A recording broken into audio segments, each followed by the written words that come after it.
All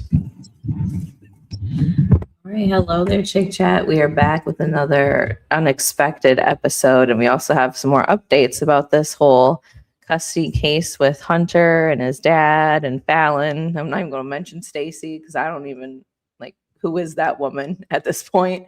I mean, she is a stranger. She doesn't actually do anything. She doesn't even do anything in Hunter's life. I mean, Fallon really takes care of all of that extra stuff. So I mean, we don't need to talk about Stacy. She don't really exist. She comes up as a plaintiff or a defendant, but she ain't. She's just a face for. She's literally at this point just a face for Fallon. So I guess that's where we're at. But we will get to that later in the episode. Gives some people a chance to come in and everything. So we're not going to start out hot with you guys. Sorry, that's my little background thing.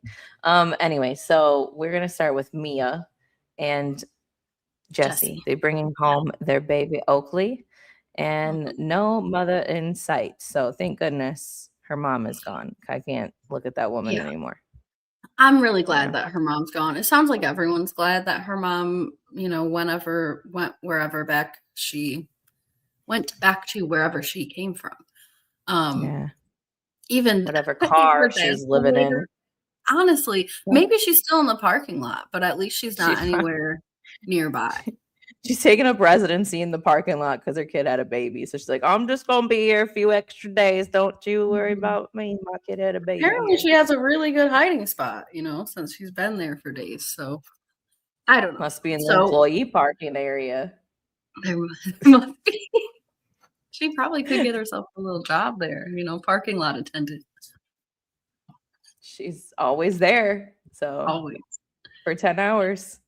Anyways. 10 hours straight a day. But we do roll into a bonus scene pretty early with Mia and Jesse. This is kind of while they're traveling in the real scene in the car.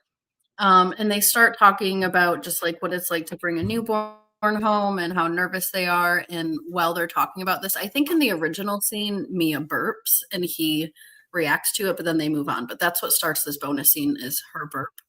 And he reacts to it even more and acts like he's dying. And they have this weird little thing. I noticed that they not hit each other, but they kind of like slap each other around a lot, not in a violent way, in a playful way. But I just thought that it was kind of interesting because this whole scene, they're like slapping at each other's legs and stuff whenever they say something that they don't like about the other one. But the producer asked Jesse, do you think that anyone is ready the first time that they have a baby? Or do you think that it's because you guys are young that you're feeling nervous? And Mia answers the question. She says, I don't think you can read any amount of books or articles that are going to help you really feel prepared. You just have to experience what you're doing. And everyone is in the same boat when they take their first baby home, no matter how old they are. So then while she's talking about all of this, Jesse is acting like, I don't know, like a 40-year-old HVAC employee, just trying to crack his back on anything he can. Just like, he's all over the damn place, trying to work on cracking his back. Making a point that he's sleeping on a couch right now. He is. Well, he's sleeping in bed with Mia. Oh, I thought he was but on the he couch. Was sleeping on a couch in the hospital. But yeah, Mia's dad is allowing them to share a bedroom. But yeah, something's going on with this man's back. I don't know if he's been. He just looks like he's 40. He's already ready to be 40. Yeah. I assume that Mia's dad's letting him stay in the bed also just because she can't. She should. I mean, she ain't Bella. She shouldn't be doing anything to hurt herself. Yes. And they do talk about that too. Of like, he's like, I don't have to worry about that at least for a couple of weeks. And Mia kind of agreed too. So yeah, that's a normal yes conversation. Her relationship with her dad is normal. And I think even like a good example of like a mother and a daughter who has a boyfriend, like Amaya's mom, Mama G, and Jose, I think have a example of a normal relationship between age groups and trying to be a parent figure rather than I don't know what kind of figure Falon's trying to be to Hunter. It's trying to be like a strange. second, like a girlfriend extension of his baby mama. Yeah. It's really weird. It's like a girlfriend who controls you, which I mean, that's kind of what Bella is to him as well. But anyways, we're getting ahead of ourselves. But so to finish up this bonus scene, they talk about, baby care and how to take care of babies. Jesse says that he's sure that he will make mistakes and that Mia will also make mistakes and that they want to kind of figure those things out on their own as much as possible. And he says, I'm sure if I put a diaper on backwards that she will scream at me, slap me, throw me out the window and tell me I'm a horrible father. And so she laughs at that. And this is another one of those times where she kind of swats him away and like slaps him a little bit. And she denies it. I mean, she says that she wouldn't do it, but she only says she wouldn't do it because she physically could not throw him out the window right now. And so he finds that as a validating thing. And he's like, this is exactly what I mean. She's denying it because she physically can't, but she would if she could. And she didn't deny that either. So maybe she would. I don't know. Maybe she's meaner than we see her on the show. To be determined, right? I guess. I mean, if you have a mom like that, you got to learn how to stand up for yourself a little bit. So. A little bit. But yeah, but her dad's seeming to warm up to Jesse a little bit. They, were able to at least speak a little bit to each other in confessional, and things are still awkward, but it seems like I guess he shouldn't say warming up, right? He said tolerate. That's his word, the tolerate. Yeah. I mean, that was his word. I do think he's warming up to him, though. I think Mia was right about that. I like that they put them in a confessional together, just the two of them. I think that's a good opportunity for them to kind of get a sense of what each other is going through. And I think especially like when the baby was born and after the baby was born, Jesse had said some things about, getting in the car and sort of feeling the responsibility and all that. And Mia's dad had some nice things to say to him about that. Not necessarily reassuring, telling him like, yeah, it's going to be hard and you're going to have to do a lot of things even when you don't want to do them. But he says, I am going to give you a chance, which, I mean, just about blew me out of my chair. I was surprised to hear that so quickly, but he's going to be in the house. I think he sees like Jesse truly was the only one in that delivery room with Mia, and she made it out successfully and she felt supported. So, yeah, I think he has to respect him for that at the very least. Right. Like, I mean, she really got dealt a crap hand with her mom. So it's good that she's got a very supportive partner. And he doesn't really seem to make a fuss about anything, like he's just kind of there. So it's kind of hard to even be mad at the kid yet. Like nothing's really happened other than, the big whoops. Yet. Right. I'm trying to figure out, I don't think, where are the rest of my pictures?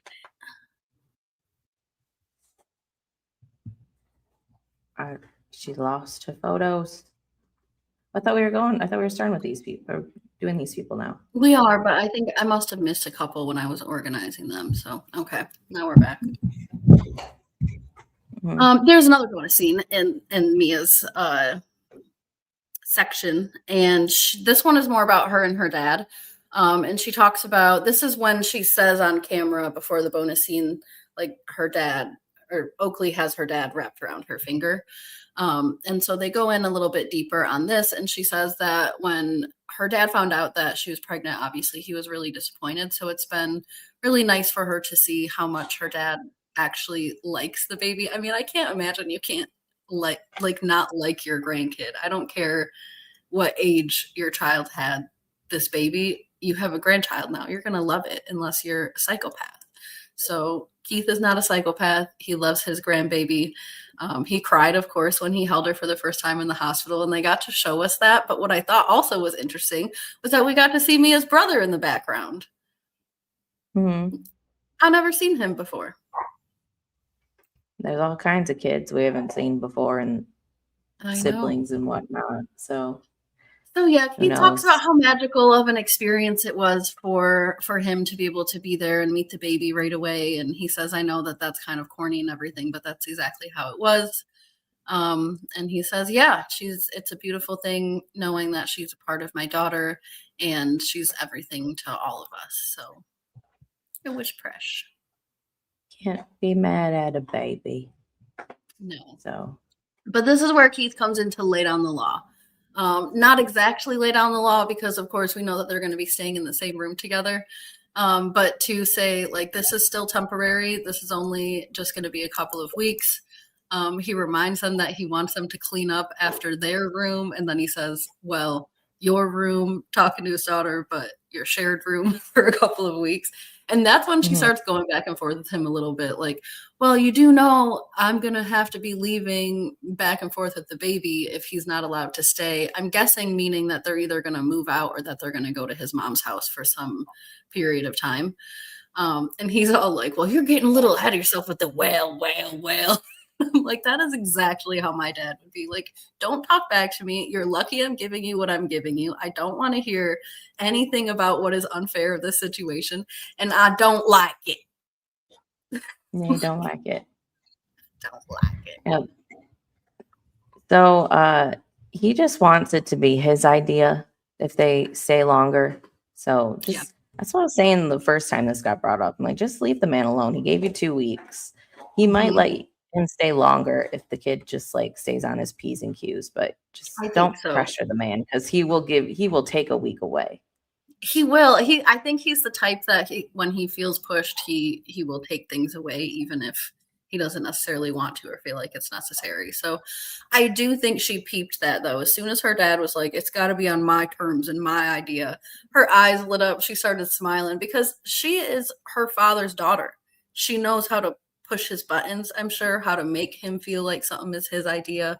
All us wives know how to make our husbands feel like something is his idea in order to get something accomplished. So she's like, okay, you made the parameters.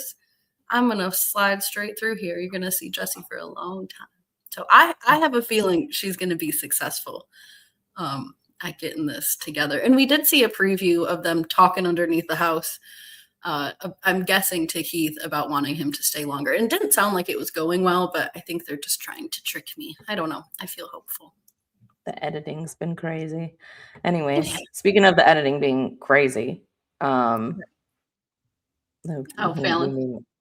No, Bella. Princess Belle. Oh, is that who we're going to now? Sorry, I forgot. Yeah. Okay. I thought this was cute too, because as soon as she says it's scary to have sex at my dad's house, he says, yeah. That's the goal. Ellen, you can take some notes here. Although honestly, I know you won't. All right, everyone close your eyes if you have seizure problems. And I thought we're talking about those people. Well, you said Isabella. Yeah, her. Yeah. Okay. Well, I just had to get there. I thought we just skipped through all the. Okay, never mind. Okay. No, I don't. I don't keep them in order, so I have to jump around. Oh. All right. So they are checking into the hospital where we saw them last. They don't want nobody to know that they're there. Honestly, like, it's so hard with her scenes because I don't know if she's actually pregnant or not in the scenes, that they're just rewriting the scenes. We were talking about this before we even jumped on here with some of these scenes that we see her in. TLC can just give her a baby bump. Like, why not just give her a fake baby bump? There are times where you see her and she's obviously not pregnant, but they're refilming. And sometimes in reality TV, you do have to refilm a scene because you missed it or you weren't there when it actually happened. So they will have people like reshoot scenes, or maybe the lighting was wrong or the audio is off or whatever. So they'll, do a voiceover, or, they do all kinds of tricks to avoid, keeping off the storyline. But the storyline, yeah. But I mean, I have a sense that is what happened here, just because I almost feel like they didn't want the production. I mean, obviously production was here. I do think that there's a producer taking film of this. I don't think this is like cell phone footage or home video footage, but I almost feel like they did not even barely want production being involved because they maybe couldn't trust if Bryce would have been aware or involved in the situation, because production would probably be one of the only threads between Bella and Bryce at this very moment. No family members are talking to each other. I doubt that Bella's going to allow any of her friends to relay any messages back and forth about Bryce or to Bryce. So really the only people that are aware of both of their situations and are in contact with both of them is production. And if I were Bella, I don't know if I would want production around with things being so bad with my baby daddy. I would almost want to be away too. But I don't know. It probably gets into some contract things. I'm sure they signed some kind of contract about filming and what's required. You probably can't like skip out on the birth part when you're on a show about giving birth. Probably not. I mean, I would assume they'd get to you before that point, but anyway, so she is in her room, not dilating at all, staying at a 1. Mm-hmm. I mean, she's kind of going through it with the Pitocin and everything, and they do decide to give her a epidural, which does help the pain. Her mom was just too much for me. Like, she's too focused on her relationship for some reason. I don't understand why this woman is like almost getting off on the idea that Bryce is not going to be here for this, and neither is Mima and Papa and whatever. Like, she just made such a big whoop-de-doo about, make sure, will you just, if don't tell anyone we're here. Like, I know Bryce isn't even picking up the phone to ask Bella if she's there. Like, do you really think he's calling the hospital? Yes, and they do have. I think that this is where I got the photos kind of like stuck in between the other people, because they do have a scene at Bryce's house, and Papa, of course, is telling everyone how Bryce is such a cowboy, and that Bryce is going to be okay, and Bryce doesn't have any emotions about the situation, and if he does, he's going to keep them to himself because he's a big boy. I think that that's bullshit. I think that men show their emotions. I think that men show when something is important to them. I think that men show up. I think that cowboys can be strong enough to overcome their sadness to do something about it. I don't think you just sit and sulk on the fucking leather couch all day while your grandparents cry. Yeah, I mean, if like not witnessing the birth of your child and it's intentional, like you're just sitting on the couch and there's no reason for you not to go, is not gonna invoke some kind of emotion in you, then you might, maybe need some therapy or some medication or something, because I would assume that even though being a man, that would be a big, that would definitely be a big thing to not feel anything about. That's what I'm saying. And there's a bonus scene that comes up later that I think sheds some more light on Bryce's thought process about all of this. But yeah, I mean, Bryce pretty much says like, I've been dealing with a lot of family drama essentially since I was like 5 years old. And so this isn't anything new to me. And that part annoyed me as well, because it's like, if you've been dealing with so much family drama, why on God's green earth are you repeating all of these patterns over again and creating a whole nother family drama with your new family? But, when I think about it and I step back, I know that there's been so much like focus on Falon and Bella and all the craziness going on over there, as there should be, because that is insane. But this whole family is full of criminals and felons. Grandma Sue is a drug felon. Okay. She had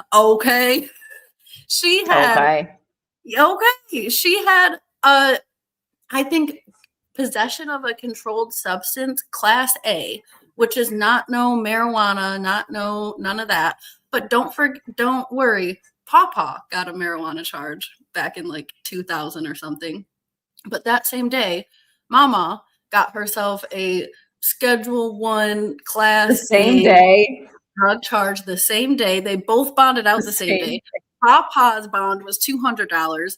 Grandma's bond was $2,000 because she got a felony drug charge of like between 4 grams and 200 grams of whatever it is that she had.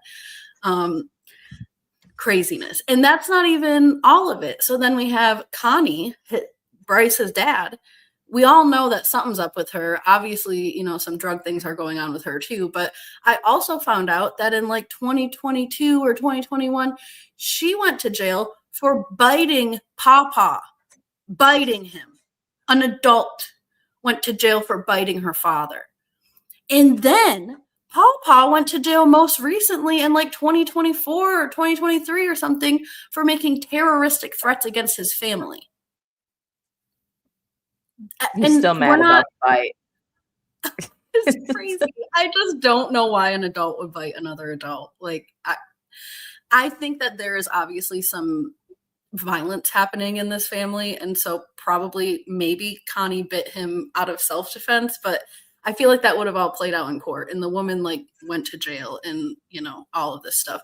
I guess Pawpaw did decline to make charges, but she did have to go through like classes and things like that in order to not bite.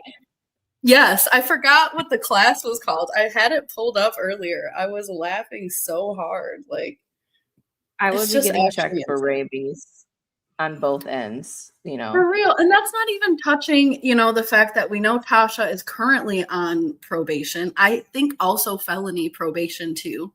And then, Bryce's dad, we know has been in and out of jail, but I was reading up on some of his charges. Domestic violence, slapping Connie, slapping a girlfriend after that. He spent 5-year stints in prison. He spent months in jail, in and out of jail, and then he died. So I just think this whole family, I'm not surprised by what's going on. Everybody here is a damn criminal. Everybody here moves in a way that is not a model for how kids and teenagers are supposed to act and react, especially in relationships. And I think that there is a lot more violence going on under the surface with this family.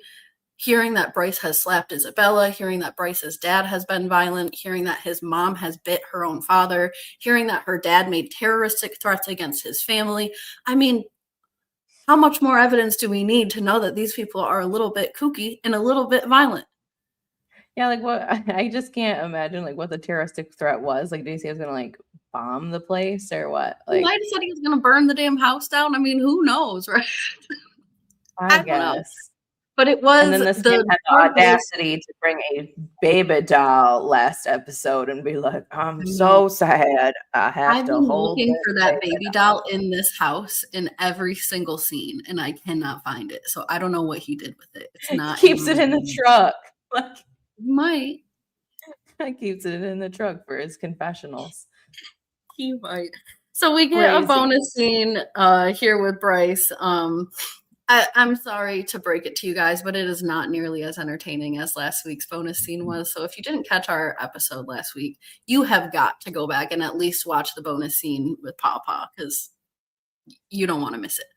But this one, he asks you, are you planning on reaching out again to Tasha, to the Bruja? And she says, no, I'm never going to talk to that woman again. I have absolutely no plans. All they do is say ugly stuff about me and yell at me, and I don't want to hear all of that. And I really don't blame her for that. I don't think this family has any business really talking to each other right now. I think Bryce should be reaching out to Isabella, but I don't think the families need to be talking to each other. So that's when they pan over to Bryce over here, who just cannot be bothered by whatever it is that he's looking at. His phone is like way too important to be talking about how sad it is that he doesn't get to see his baby the day that she's born. And he calls them a bunch of crybabies and tells them pretty much that they need to suck it up. And they say, well, everything is emotional for us. And he says, well, you guys are the ones that are making it emotional. And when you make it emotional, it makes me emotional. So please just stop. And at first I was like, okay, maybe he is sad. Maybe, he just doesn't know how to deal with his emotions, whatever. And maybe that's still the case. But what comes out of his mouth after this just makes me think otherwise. And so his grandma says, we're all just trying to really deal with this situation the best that we can. Sometimes we get emotional. And Kevin starts to sort of change his tune, Pawpaw, and he's like, well, I ain't worried about it then if you ain't worried about it. All Tasha wants to do is hurt him and nothing, it don't bother me. Or Bryce says it don't bother me. And Pawpaw's like, yeah, that's right. And then Pawpaw goes on to say, hey, Bryce, you're going to have lots of babies. Okay, so who cares about this baby? You're going to have lots of them. Don't let this affect you. Okay, and Bryce doesn't stand up to that whatsoever. Do you know who does? Unsurprisingly, Sue. Sue is the one who says, well, this is his daughter. He might have lots of babies in the future, but this is his daughter. And Bryce still cannot be bothered. He's like, here you guys all go, getting emotional again. Not saying anything about how crazy it was that his grandpa just said, you're going to have lots of kids, so basically screw this kid, move on. He just says, enough with the emotions, you two. I can't take your emotions anymore. 1 minute, Pawpaw's holding a fake baby. Yep. And so upset. And the next minute, he's like, there'll be others. Like, what is it? Are there other dolls that you have as well to make up for these other babies for when you can't hold them? It's getting a little confusing over there. It is. He does play the switch up quite often. I mean, my suspicion is that, like anyone, he is genuinely sad about it. But, him and Bryce have this weird thing, and it comes out right now. Bryce is like, I don't care. You know that I'm hard, okay? And Grandpa's like, or Grandma says, you guys are a bunch of hard heads. And then Grandpa says, we're hard asses, okay? Bryce is talking about how, me and Grandpa, we've been kicked so many times and we can get dragged through the mud and just keep on going about our day. That's just the kind of men that we are. You ever wonder why you're being dragged through the mud? You ever stop for a minute and ask, like, why is this person dragging me through all this mud? Why are they taking all the efforts to drag my heavy ass through all this mud? You think it's just fun for people? Yeah. Quite the philosophers, Bryce really and Pawpaw there. Yep. Yeah. Quite the victims, if you ask me. I just want to be victim. I'm sorry, but Isabella doesn't owe this family anything. Not the way that they treated her in the first couple of episodes. I do feel bad for the pain and the hurt that's going on, especially towards the end of, their section where Sue is sad and all of that. Like, I don't want to see someone in pain, but I also just think, like, what did you guys all expect when you were acting like Bryce, King, Prince, whatever, blessed by God, Bryce Palmer can't go get a job that, is an entry-level job when he's 18 years old? Some of it's kind of giving, like, I waited till the last minute to do my homework, because you've had like all these months to try to mend this at least, and have, pressure Bryce to text her and reach out to her, whatever, but y'all want to wait till the day of induction to be like, oh, woe is me, blah, blah, blah. Here's this doll. Oh my gosh, screw that baby. There's going to be more. Like, you guys have had a couple of months, I'm sure, at this point to at least reach out. I mean, Tasha's kind of a failed venue here to reach out to, but you guys could have been reaching out to Bella, at least being like, I understand things got difficult, and I'm sorry for that. We just want to be there for you and the baby. We'll be here if you need us. Like a olive branch like that. Yes, and I think Isabella had a good relationship with them at some point. So I feel like that has much more, likeliness to be revived than some kind of relationship with Tasha, where Pawpaw's over here convinced that she's a witch. I don't think he's ever going to unconvince himself that Tasha's a witch. So why do these people need to talk? These are the only 18-year-olds on the goddamn show. They can talk to each other. They have custody of their own child. They don't need all of this. They don't. So, I mean, Bryce asks, like, what are we going to do? We're just going to sit here on this leather couch and mope all day, or what's going on? And Sue says, when you used to fall and scrape your knee, what did your mom used to tell you? She'd tell you to just rub it out. So Bryce is just going to rub it out.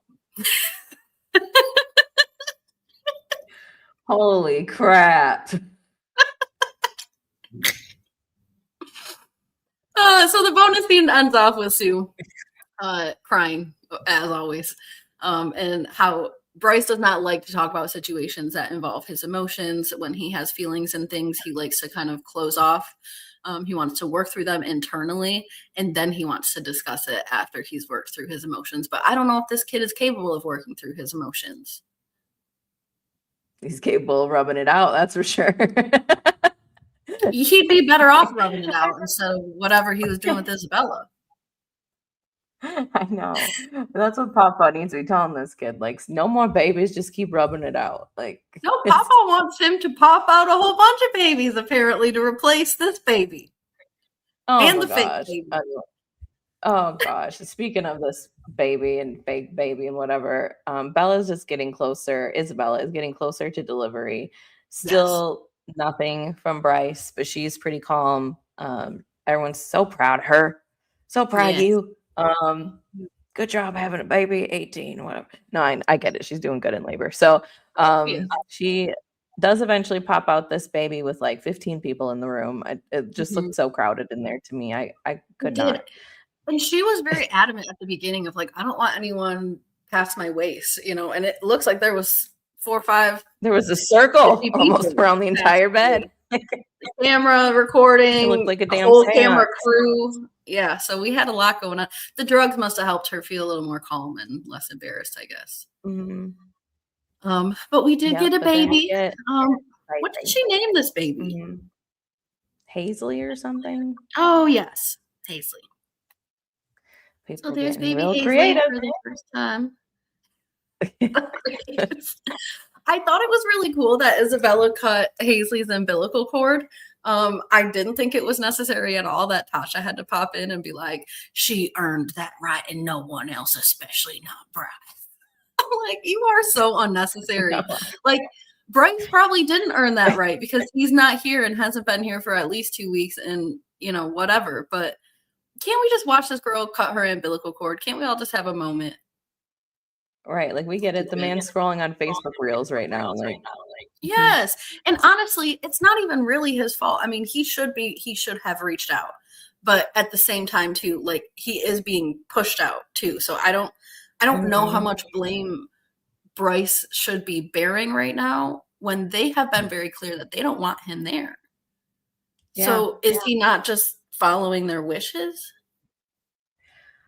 You know, I have wishy-washy feelings with how Bryce is handling this because, like, I'm sure he's part of him is compartmentalizing, but it also feels like you could send a text just to be like, hey, I know you don't want me there, but I would love to be there. If you change your mind, like, please let me be there. I don't know when you're doing this, but, you know, I am thinking of you, whatever. Yeah.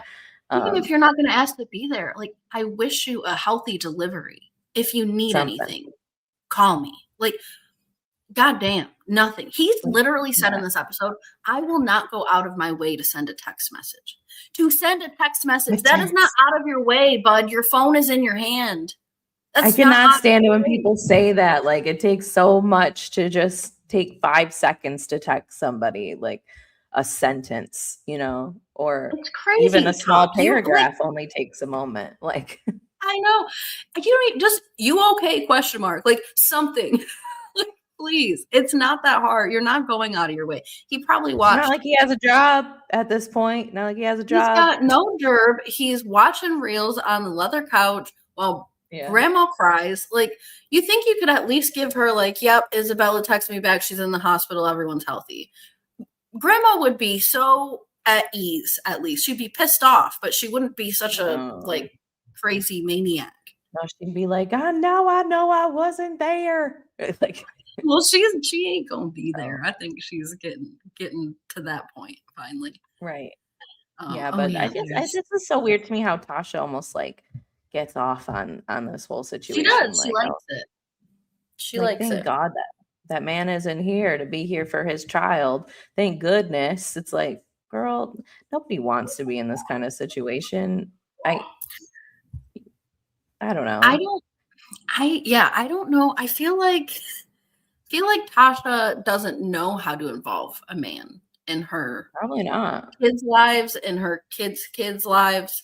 I think she has 4 baby daddies. I think that's what Bryce had told Papa this episode too. And Papa made some comments about how this is all Tasha's fault too and not Isabella's fault because this woman has 4 baby daddies. But yeah, I don't think she knows how to appropriately model sharing a baby. I don't know that she's ever done it. Yep, probably not. She certainly knows how to appropriately model, you know, getting a restraining order, starting arguments, going into the hospital, making sure nobody's in there. This probably wasn't the first time that she went to the hospital on the down low to have a baby. She knew. She knew what she was doing. So back over to Bryce's family. They're just talking about more of how they're praying, hoping that, and that's a fine thing to do. You can't control the situation. So give yourself a little reassurance with some prayers. That's fine. The prayer was all good and well. Watch over the kids, the grandkids, the baby on the way, safe delivery, whatever. But then we get to like a confessional, or well, Connie calls, and then they kind of stirs everything back up again, but it leads us to a confessional where did you see how Connie is Papa all of a picked up the sudden there. phone when it was ringing too? He wanted to act like he couldn't be any more unbothered. That phone might have rang 2 or 3 times before he even reached for it. Meanwhile, Sue was basically on his lap, like, give me the phone, give me the phone. Like, oh my God, you guys, get it together. It's like, I need to talk to another woman about this because this is driving me mad. Like, you don't understand. So I did feel bad for Mama. I know she's got, quite the history, but I did feel bad for her that she is missing this, because this obviously means so much to her to at least meet this baby. And she just feels, so bad she feels more for Bryce than Bryce is showing that he feels himself, which I'm not sure if that's true or not. Men can be a little weird about emotions. So especially probably in this family. I mean, it sounds like he gets a gold star if he doesn't cry about something. So, I can appreciate that she's kind of feeling for everybody. And, as she says, what kind of monsters would do this? This is like evil, whatever. And I mean, I can kind of see both sides of why this kid wasn't there. But at the end of the day, it's Bryce's battle that he would have to text and communicate and try to be there. Can't force yourself there. You're going to get, whatever. I mean, at the end of the day, this is like their decision. And as it does suck, but I do also feel bad that, there's a baby being born and people can't just not be psychopaths for like 5 minutes to just give this moment, because you can't get this moment back at the same time. Like, I'm not saying Bryce needs to be in the room, but like letting them come to the hospital maybe the last day or for a few hours to just kind of give them that moment, and then whatever, because this is something that they'll always remember, is that they were pushed out. And if Belle gets back with Bryce, which we know she does eventually because they live together in some trailer right now, she don't even talk to Tasha. That's you can't give that moment back later. I can almost see why everyone was like, oh my God, Khloe Kardashian found out she was cheated on. And then Tristan was in the room. Like, how could, like, what a weak bitch, whatever. And I'm like, honestly, like, I'm not even mad at her for doing that, because it's like she explained, like, this moment isn't just hers, it's her baby's. Like, this is something that her, especially, being on TV, like, this is going to air on TV. Kids in this situation, especially, I'm sure, are going to watch these seasons back. I mean, it's not like they're going to always be on TV the rest of their lives. Oh, my birth's on TV. Let me see it. Oh, everybody was just fighting. Nobody, my dad wasn't allowed to see me. Like it still comes across as kind of crappy. So, I mean, I'm kind of on the fence of like, should he have been there? Should he not have been? Should these people have all been at the hospital at the same time? I don't know. But I do think that it's just like quite the decision, because it's a moment you can't take back, and it's going to live on. Yeah. And it's, I feel for them, because it's also a decision that, there's a time clock on it. It's not like you can kind of wait around until your emotions soothe. And also you're making that decision at, for Bella or Isabella, she's making that decision at such a vulnerable time in her life too, where like she's not probably feeling her best, or wanting to have like support from other people, and feeling vulnerable with what's going on with Bryce, and all that stuff. So yeah, I think that there's just should be a lot of room for grace with this family, with the choices that were made in the situations. But I am not surprised by what's going on. I don't have much hope it's going to get better. I don't, but I do think like there's some complex things that are happening here as far as the choices that were made around Bella. I do agree he probably should have been allowed to be at the hospital, or at least make the choice on his own if he wanted to be at the hospital, but not the delivery room. That is a sacred space for a woman to give birth. From what we saw, it looked like there was quite a few people in there. I completely agree, but those are all people that I'm sure Isabella knew was in that room and allowed in that room. And that's a whole different thing when there's someone who you don't want. And like, that's got to be the most vulnerable moment of your life. Sure. Yeah. I mean, he did say in a confessional at some point that, it's kind of hard because he wants to be there when she takes her first breath, and he wants his daughter to know that he's always there. And I mean, I can tell this kid is like not sure how he feels. Like, I think he actually feels bad deep down, but he doesn't want to come off that way. He's just kind of like, well, if I don't think about it, I don't care. And that's the thing that he said to her. He's like, how do I forget the question, but basically like, just don't think about it. So if I don't think about it, I don't care, kind of thing. And he's gonna rub it out. I don't have to rub one out about it. Oh my God.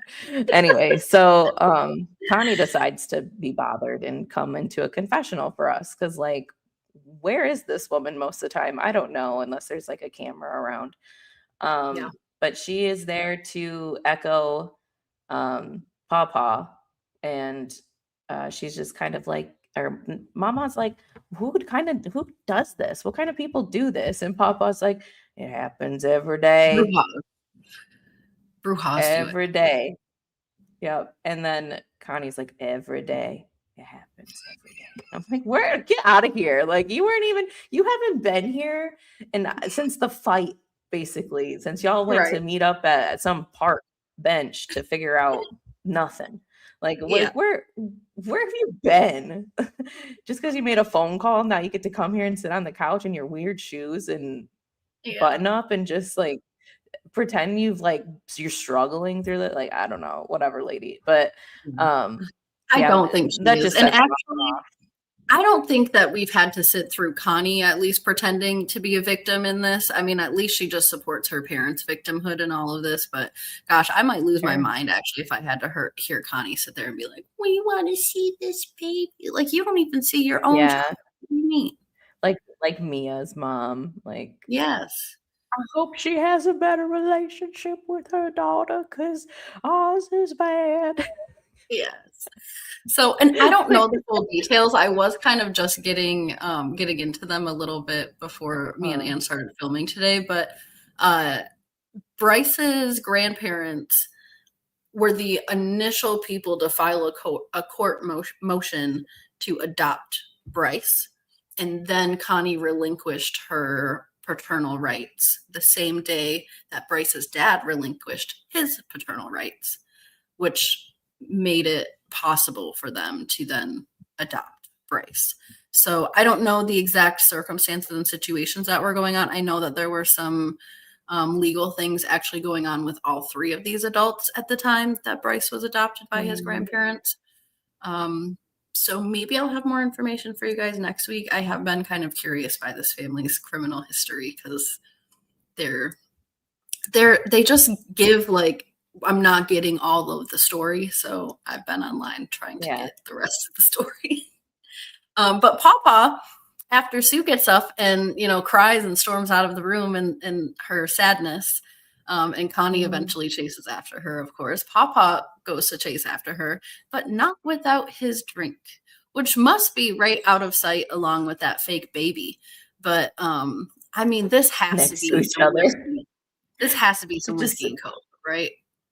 Yeah, they're just sitting there right next to each other. He's got the baby on one side, the whiskey on the other. He's it's prepared. In a little rocks glass. It's a little too thin to just be Coke. I ain't even mad at it. I'm not mad at it. I'm validated by it. I've been suspecting that this whole family is a family of drunks, and like they don't think straight. They don't make rational decisions. The whole damn family. It would make sense. Honestly, I hope that like Bella's family is also doing something because like, what? I don't think Bella's family needs anything else. They do just fine making bad decisions. But that's what I'm saying. Like, I'm hoping there's like substances involved in that because what? What?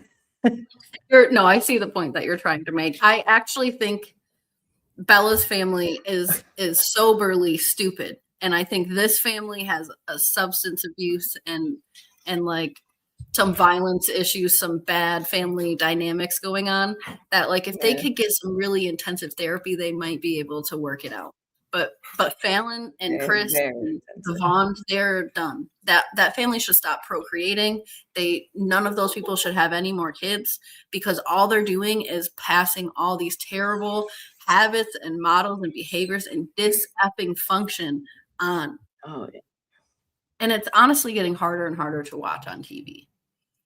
I know. Oh my gosh. This episode was so hard for me, knowing like what happened this week and just seeing Falon's little smug face about like, her mugshot. You should talk to your dad about this, about what you did. It's like, shut up. Is that who we're moving on to? Is that who's next? No. We'll sneak in Amaya real quick. This will be quick. You want to save her for last? Yeah, we got a lot more to discuss with them, so might as well save them. Unless y'all let us know right now. Right this second. Anyways, but we'll sneak. Yeah, right now. We'll sneak in Amaya and Jose super quick. They're just still doing the healthy lifestyle thing. Jose is not a fan of it. He wants to keep her nice and plump because he don't like skinny girls. He likes big girls. Yes. And do you, King? Do you? But it wouldn't be bad for her to get like a little healthier. I mean, she don't got to lose 11 pounds, but maybe just, maybe a few extra pounds, and maybe she just is healthier. Right. Like I think for me, it's more about her health than her weight. And same thing with Mama G. Her mom was saying too. Like diabetes runs in the family, high blood pressure runs in the family. Like she wants her to get healthy. I think obviously obesity runs in the family as well. Like I'm not trying to be funny or mean or weird. Obviously it does, right? Like high blood pressure, diabetes, obesity, all those things are kind of related. And I think that it's a good thing that her mom is encouraging her in a nice way. She's not saying anything mean about her. Amaya has not heard, at least on camera, anything negative about her body or how she looks. In fact, she's really being built up a lot. So I think that this whole thing is really sweet and really nice. But yes, she needs to lose at least the baby weight. She was already probably in a dangerous level of weight. And then she added on that baby weight, and it was stressful weight. And now she is stressed. Now she is having, a harder time even eating a regular diet, let alone a healthy diet and moving. So yeah, she needs to lose the baby weight, probably more so than like the typical person would, because she doesn't really have a lot of room, unfortunately, to gain more weight. The more weight you gain, the more at risk you are for all of those things. And that's not mean. That's just, reality. So I'm really happy to see, whether it's producers that are helping her like kind of get connected with these personal trainers, or if this is truly their storyline all on their own, I'm happy to see it either way. I think that it is a good thing to see. And I know that some people have been kind of, commenting on like a lack of storyline with all of this going on, but like, don't we need some comic relief? Don't we need some lightheartedness on this show? I mean, Bella is over here making all of us terrified for Hunter's life. Like there's literal court cases going on, emergency filings over this stuff. It's like, and then we got Isabella and all of that chaos going on. And it is sad, but it's also like infuriating too. So yeah, I think Amaya and her mom and the diet thing, it can keep it light for us. I'm here. Yeah, I'm not mad at it. And, I do think that it's good for her to just get some of the weight. I mean, because you can get stuck. Like you can gain a weight to a point, and then it'll be so hard to get it off. I'm not saying she needs to be like thin or skinny or anything. I just think she needs to feel healthier, like she can move around and whatever. Because with obesity does come like pre-baby body weight. She seemed to be moving her body around just fine at that weight. She was a majorette or whatever, and they showed a little video and she was doing it. Yeah. So I think as long as she's in a position where she feels comfortable moving around her body too, that's going to help, quite a bit. So either way, Jose thinks because he contributes $1 a week to groceries that he needs to have a say in what the groceries are. I'm like, dude, you give like $3 to Mama G on your. You barely paid for that cheesecake that you were so mad about throwing away. I mean, that box of cheesecake had to have cost $3. Probably. And that was it. That was his grocery, because I don't understand. Oh, I contribute in groceries. No, you're supposed to buy formula and baby groceries, but you do not Well, he probably contributes to contribute. the household. That's the $3 he has to give to Mama G, or the $2.50 or whatever. I know, but now this kid's gonna be like, "Yo, I pay rent, so if I can do I know. pay $3 He an is gonna hour." say that. I swear. So in his eyes, he is paying rent. I mean, he's paying 30%, just like we're paying 30% of our income towards our housing. He's just doing small bites, but he ain't paying for The no whole house. He smallest ain't paying for bites. no actual groceries. But I Yeah. actually was thinking that before he said that. I'm like, I wonder if he's getting so mad about throwing this stuff away because he has to give, Mama G his little measly $2, and then bam, he said it, and I was like, yep, he's mad. He's mad about his $2. I can't blame him. That $2 is just as much to him as, $30, $40, $50 is to me. I get it. I guess, yeah. But if you're making like $80 a week, it's definitely, yeah, it's a big it's deal. That some. So yeah, I feel it. But as Mama G is reiterating, like, they need to come together as a family to make this work. Otherwise, it's just going to be too hard for her to stick to it, and it's probably good for all of them. She does at one point mention that she is this middle person. Like, she is Jose's, punching bag and soundboard. She's also the same thing for Amaya. She's kind of in the middle, and she does understand how they both feel, but she also thinks that Amaya did all this. She carried this baby. She's done a lot, and it's good for her to do something for herself. Yeah, agreed. I'm with you, Mama G. Yes, I think Mama G is like a grade A model, an example of parenting teenage kids who have kids on the way, and having a whole other son, right? A whole other teenager in your house who's not yours, who you're responsible for in some way, shape, or form. And that kid is responsible for your grandkid. Like, it's a lot to juggle. And she has, Amaya's little sister, the 7-year-old.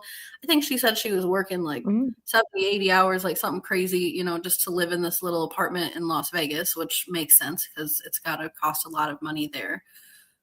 So yeah, I think she is just the perfect model, the perfect example of how you should parent teenagers. She's cool, but she has boundaries. She's approachable, but she don't play around. Like, there's no getting something by Mama G. She's gonna know what the F is up.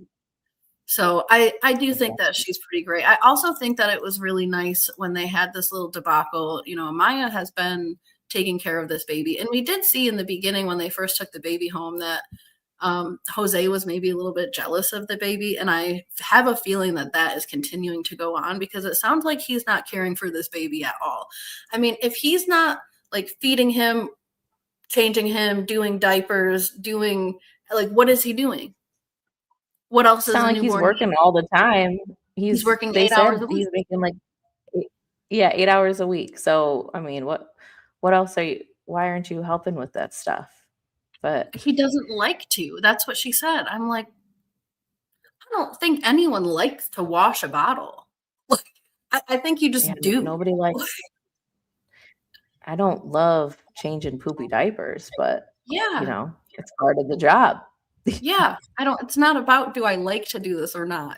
Is this my responsibility? And it is. So I did think that this was a good conversation for Mama G to step into. Although I had like a tiny criticism, because I noticed how sometimes Jose can kind of get caught up a little bit between Mama G and Amaya and the things that they're saying and doing and wanting, because Jose was holding the baby. Now, I think the issue was that the baby needed to be burped and he was rubbing his belly, which is not the same and not going to work.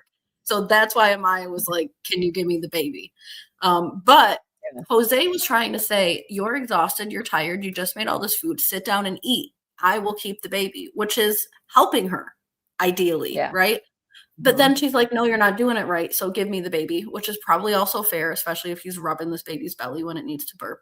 But she's like, give me the baby. So Mama G steps in and she's like, no, both of y'all give me the baby. You two sit down and we're all going to talk about what's going on right here.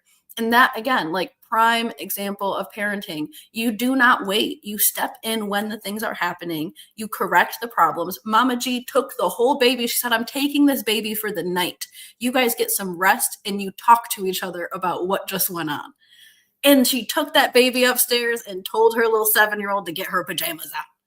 Like, this is a mom. Oh yeah, she don't play around. No. It's yeah. I think she sees that Amaya's really struggling, like just taking care of the baby all night long. And Yeah. she mainly probably was trying to give Amaya a rest. And they do need to talk about what is good for their dynamic, because I mean, I don't know if the baby needed to burp or not. They didn't really specify that. But if it was just him holding the baby and he was just holding the baby, then just let the guy hold the baby. And then, because you can't really complain that he's not doing nothing if he's trying to hold the baby. Well, that's what I mean. And I think that they both get so caught up in the, like, we know how to do it best because you're not taking care of him, that they're not giving him the opportunity to figure out how to take care of him. Amaya did say he needs to burp. And so Jose was like, I know, I'm rubbing his belly. So, like, I would go and be like, okay, well, you're not then. I'll take the baby. But at that, like, that's where growth and learning needs to happen. The baby's not going to die if his belly is rubbed instead of being burped. But, you know, he is going to do, he's going to cry. He might even scream. He's going to be uncomfortable. Might even throw up. He might even throw up on Jesse. And that, or not Jesse. Jose. He might even throw up on Jose. But that is how you learn. Like, that's how you let the kid have some trial and error. I'm not saying it's a good thing for little poor Sammy to have gassy, you know, stuff going on in his belly. But that's how all parents learn, is making mistakes and then like, okay, well, that didn't work and the baby's still screaming. Like, he needs to figure that stuff out too, without just having a baby snatch out of his hand and I'll do it myself. Otherwise, that's what you're going to keep doing, is doing it yourself. Yeah, and he's not going to even want to try. I think that they could have at least been like, that's not how we burp the baby. We don't just rub his belly. Like, sit him up, pat his back, put him on your shoulder, pat his back. Like, there's a couple different ways you can do it. There's quite a few different ways you can do it. You can YouTube some videos. Yeah, but on his back, having a baby on his back, rubbing his belly. We're not just rubbing the belly. Thank goodness. Yeah, nothing's going to happen there. But yeah. Anyways, moving on. Well, I guess we're done with them. The stars of the show, sadly. Did not be anyone's life, but here we are. I will preface this. I'm sure Anne and I are not going to get into like the full details. We don't have time, and it's all over the internet anyways. I'm sure we're going to react to the things that have gone on because that's what we're here for, of course. But if you want to hear like the court documents and all of that, Michi Talks TV. It's MICHI Talks TV. I think she's on like TikTok. She's definitely on Facebook. She has probably done hours of content just in the last 2 or 3 days in the things that are going on and have been going on since Falon's arrest. Officially, as of today at 9:03 a.m., according to Michi Talks TV, Hunter is under his father's full custody and is not to have any contact with the Vaughns.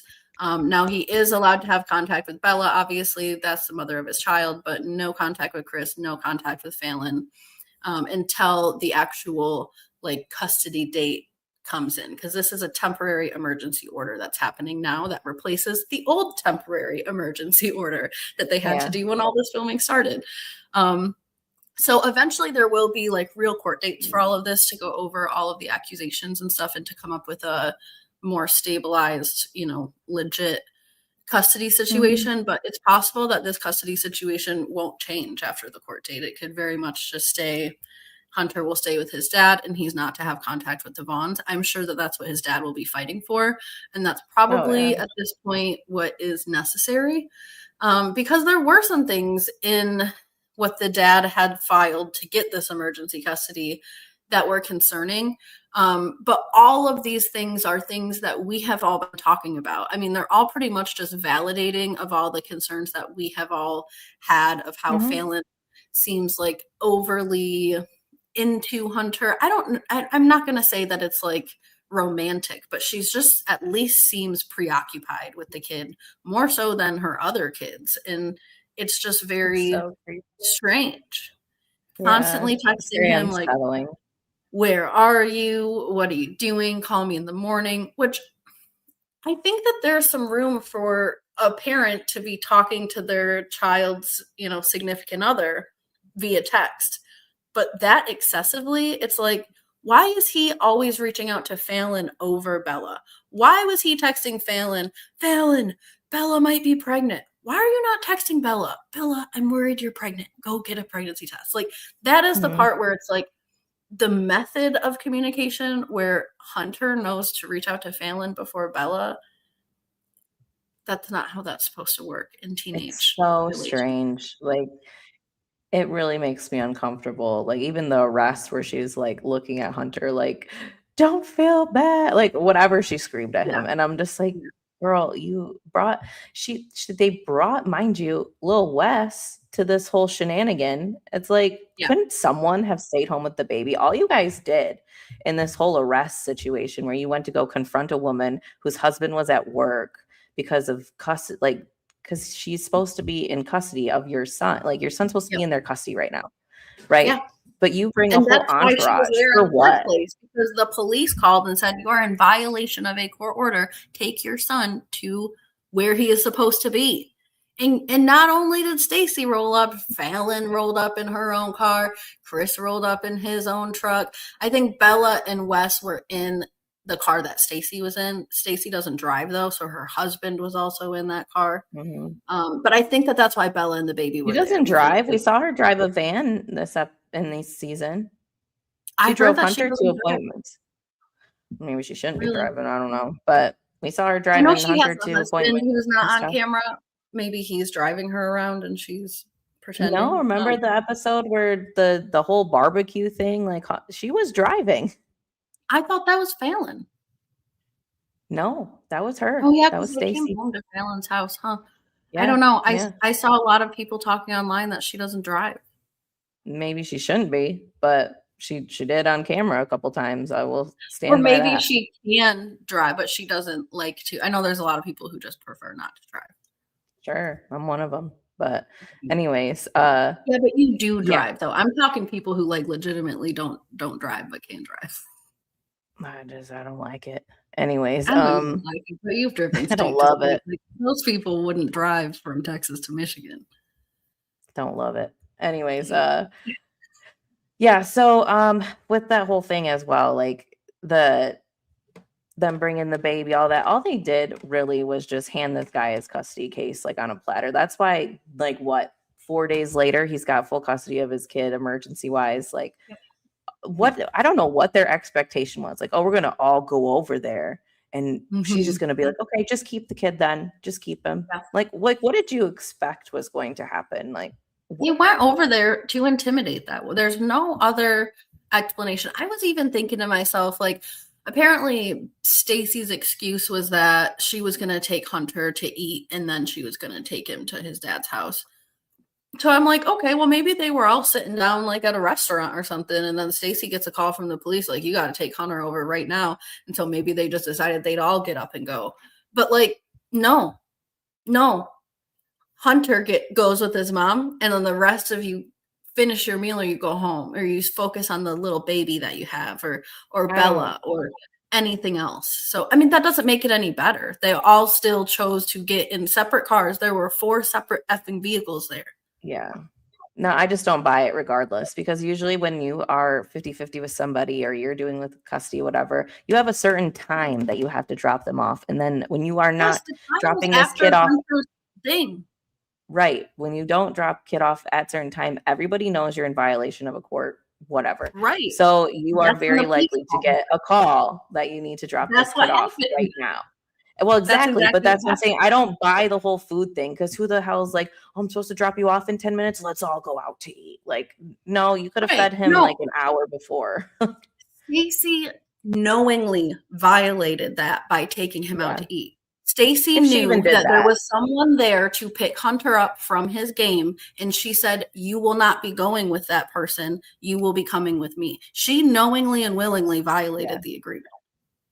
She knew when she was supposed to have Hunter. exchanged. It's always after his games or after school or whatever on Mondays, because they do week to week custody, and it exchanges on Mondays. That's been going on forever for them. So his dad arranged a ride, and Stacy said, no, you will not be getting in that ride. So she knew at that moment she is in violation. So she can do whatever she wants at that moment. She can go out to eat. She can take him home. She can whatever. She's already choosing to violate it. I just highly doubt she took him out to eat. I just think she brought him right over to Falons to have a conversation or whatever they're going to do. And I don't know. It's just whatever. I mean, these people make up crap all the time. Just like what did Vaughn or the Vaughns make up about the shower? Like, oh, she couldn't stand. So we let the 12-year-old help her. Like, shut up. Like, no, I don't buy that for a second. So I'm not saying that like the food thing was like, oh, Hunter was starved and we had to feed him. Like, I don't think that was an excuse by any means. I think that they were simply saying like, yeah, we're gonna just go out to eat. Like F you guys, F this. And who's paying like for I this think meal? They willingly just said like, yep, see you guys at Applebee's.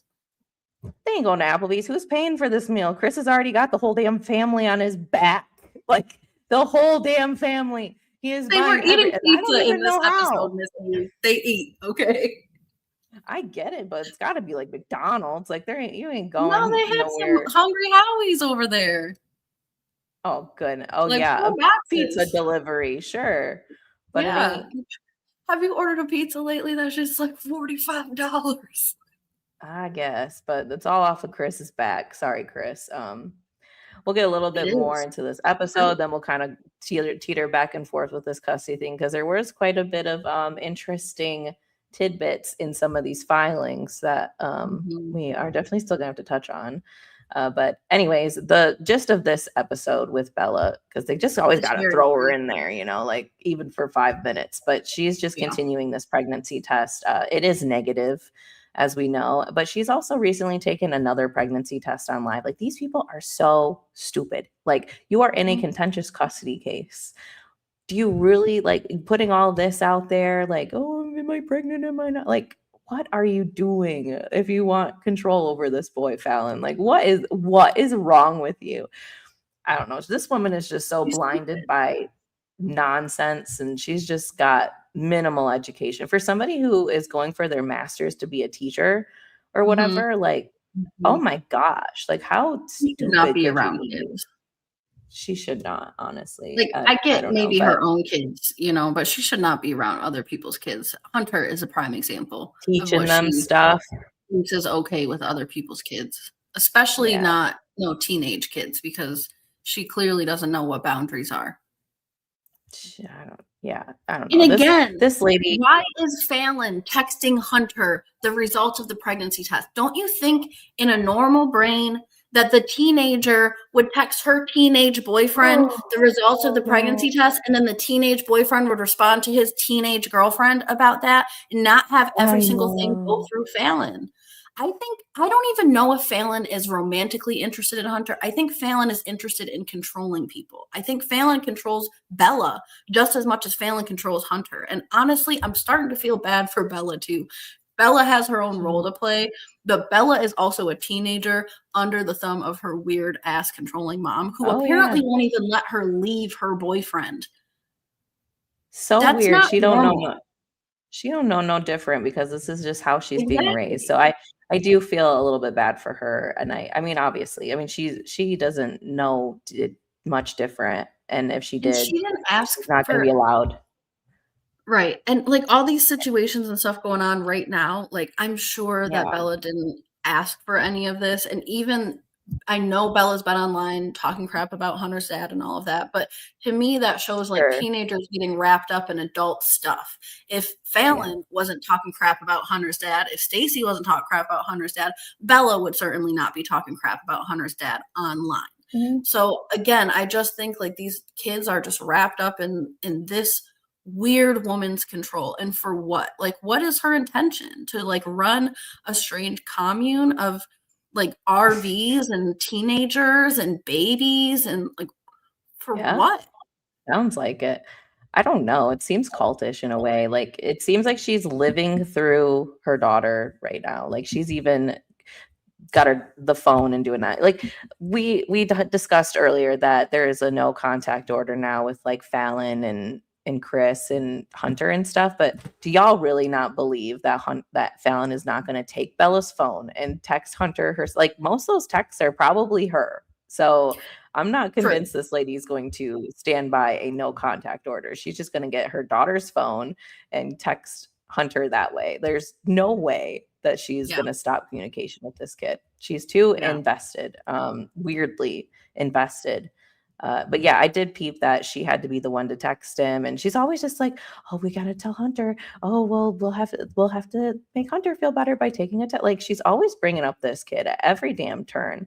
I don't know. I can't say it's romantic, but I definitely think it is effing weird and creepy, and I wouldn't be surprised if it's just to live through her kid, especially after the text that her little peepaw sent, whatever he is, Wendell Vaughn had sent. Yeah, I believe every word of that text. I'm not saying it is Wendell true, is Chris's dad, and Wendell reached out to Hunter's dad to inform Hunter's dad that Falon, the last couple of times that he's seen them, that Wendell has seen Falon and Bella, that she has commented towards the end of hanging out with them, things along the lines of like, oh, well, these two kids are so pretty and they're so good looking and they need to start having sex and making babies, and that I will stay home and watch the baby. Well, that is exactly what happened. And when the grandpa, whatever his name is, rejected that and said that that's, probably disgusting and a terrible idea, and you should probably just, stick to working or whatever it is that you're doing. Apparently, he was cut off from Bella's life after that. Sure. Craziness. Don't go against the Falon. Yeah, I actually have the actual text pulled up. I can read it word for word. It says, but yeah, you pretty much did. I hope you all the luck. The last 4 times I went to their house when I was fixing to leave, fixing. It just gets me every time. Everyone's fixing to do something this season. I'm surprised that you living in Texas as long as you were. I'm surprised that you were not more familiar with that. I never hear that. I'm sorry. I was living in Texas for 4 years. I never hear that. I never hear people. I'm fixing. Like, I guess it's just funny to me, but whatever. Everyone's fixing to something. Anyways, I was fixing to leave. Falon would tell me and my wife that Bella and Hunter were pretty kids, so they needed to start having sex and get pregnant so she could quit her job and stay home and raise the babies. Okay, not just one baby. There is babies. And 2 weeks later, she was pregnant, and it was a boy. Falon is holding the grandkids over Chris's head. If he leaves, he will never see the kids. I heard that she was trying to get Bella to sign over the baby to her. Of course she is. Yeah. She said, "Wes will be mine." That ain't the first time that crossed her mind. Not even close. I would get a restraining order against this lady so hard and file for emancipation if I was Bella, but I know she don't know different. Bella is underage. The baby is hers. In a sense. But I mean, Bella technically has custody even though she's underage, but I would still be she can't do nothing with the custody. Not really. Not really, but kind of like how Barbara took full custody of Jace and Janelle. I think she might have been around 18 at the time, but I think that's what that custody is, give it away. She can't leave the house. She can't practice any rights. She can't even sign a damn paper for this kid. She is by law, by the definition of the world, under 18 years old. She can't even fight Hunter for custody without her mom, because that's what's going on right now with baby Wes is Falon and Hunter's dad are fighting over custody of Wes. And this is not grandparents' rights. This is custody. Because they're representing their minor children. I see that. I just think she's pushing it so hard because she wants to make sure she retains custody. Because Bella's only got 2 more years maybe till she's 18.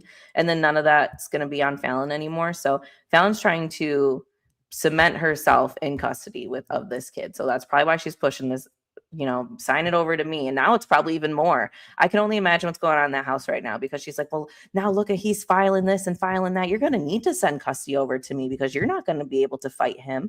I bet that is what's going on in this house right now. No, that is the reality. Like, yeah, that is how the court system will work. Whether Bella signed over custody to her mom or not, in order to have Wes's custody regulated in the court system, it has to be Falon or Chris. It has to be the adult that's responsible for her, because guardianship goes downwards right now. It is Falon and Chris, and then Bella, and then Wes. But they are the guardians of both of those. Right, but I think she's trying to cement, like, sign it over to me actually. So this way, when you're 18, you can't do nothing about it. Like, I still have custody of this. That part, yes. But like right now, she can't be tricking Bella into saying, like, sign it over to me now because all this custody stuff is going on. She could be. I don't know how smart her kids are. I don't know if her kids realize that that's how it works. Like, who knows what she's. True. I hope that they read for themselves, because I hope so. Yeah, she's manipulative as hell. And I guess bringing up part of the manipulation too, like Falon, there's text messages in some of the documents. I think it was the one to request emergency custody, that Falon was texting Hunter like blatantly manipulative things. Hunter would reach out and ask, are you mad at me or are you upset with me? And Falon says that it's about what your dad is doing, straight back to him. And then she also says to him, like, I hope that you're taking our side because we have done so many things for you and care so much about you. That is unacceptable. That is completely manipulative and crazy. Yeah. Yes, it's absolutely insane. And it suggests we won't be doing anything else for you if you don't side with us.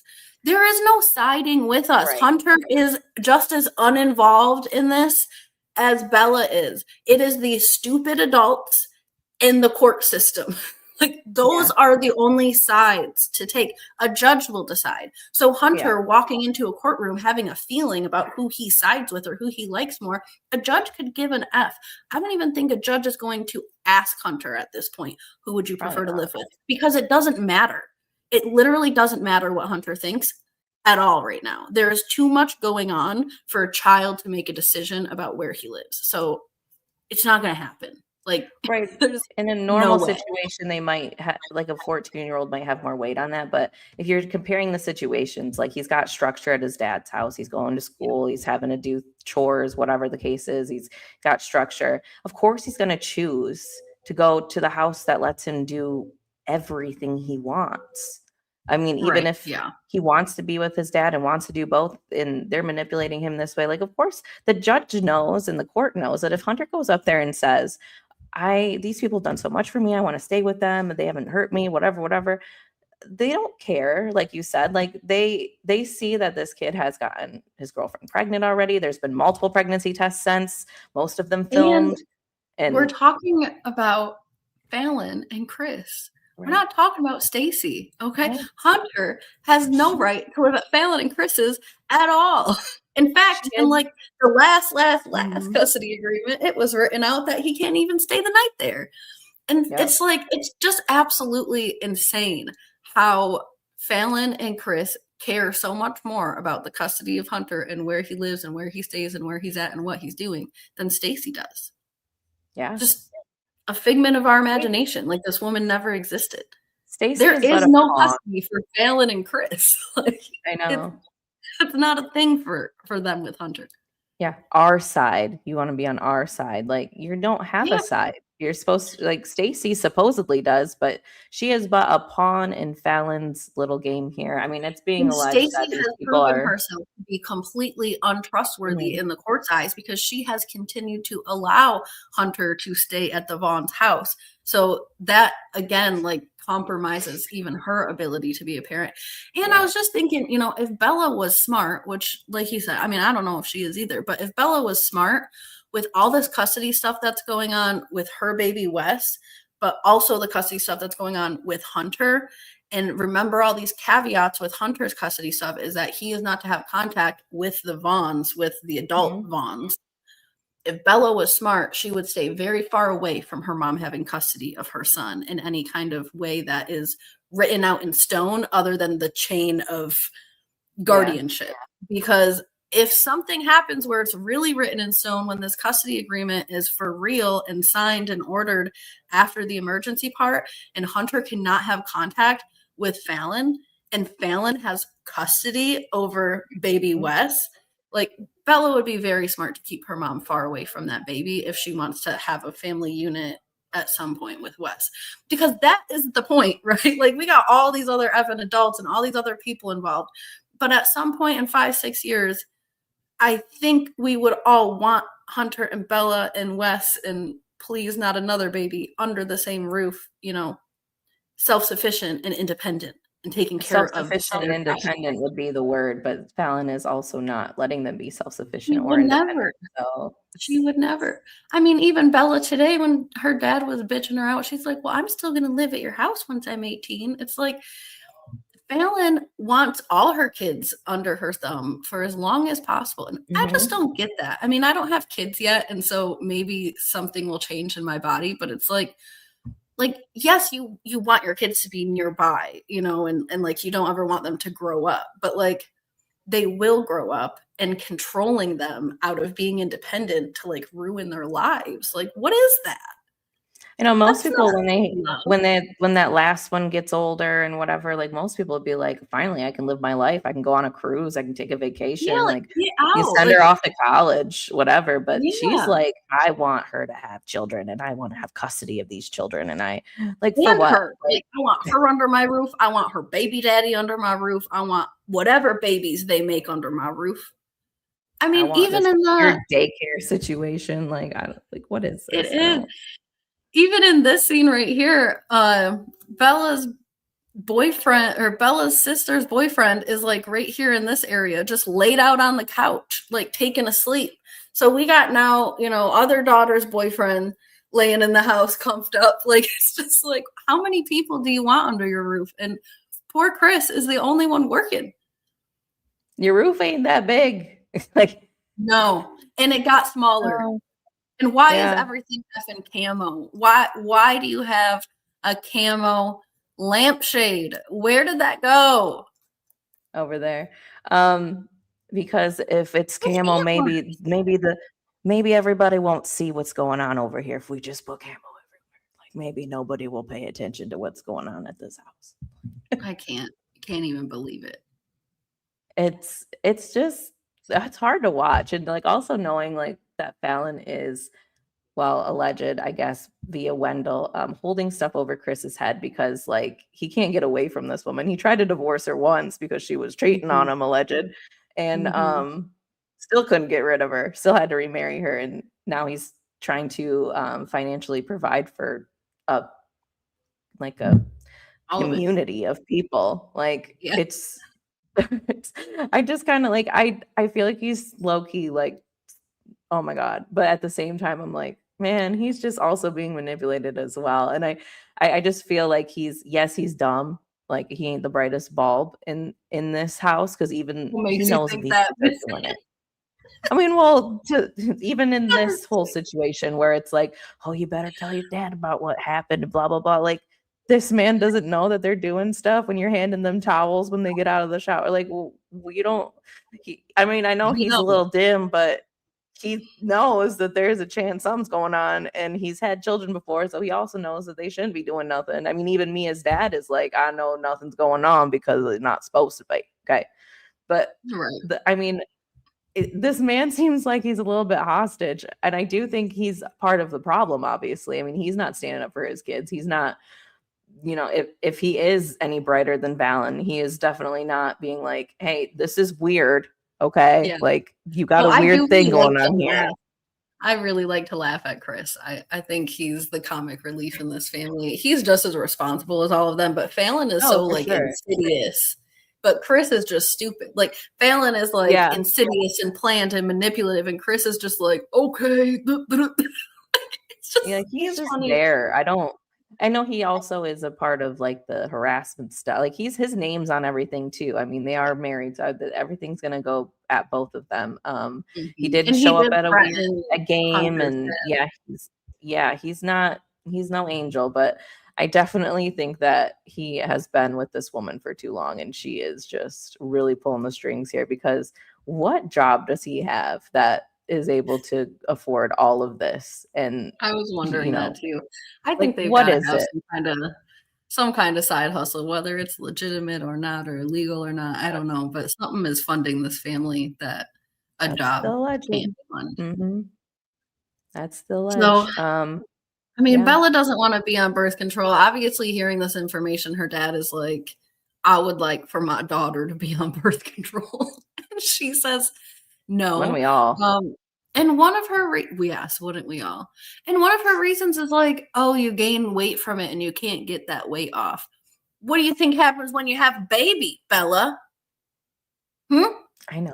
It's just so stupid. You Like don't gain weight they don't that even you wanna can't get off?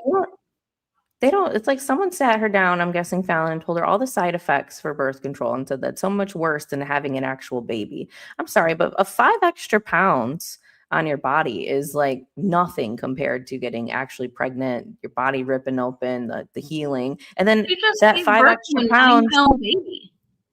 and then you're carrying that extra weight forever. Like it doesn't matter. You can't get that weight off. You have a whole child now that gains That's what weight I'm every saying. day. Look, Like you had like 9 pounds of child in your belly, and I'm sure you gained weight because everybody does, and you should, and that's healthy. That cannot be near the amount of weight that you think you're gonna gain taking birth control. Well, and you're a cheerleader nonetheless, like, you're gonna move your body around.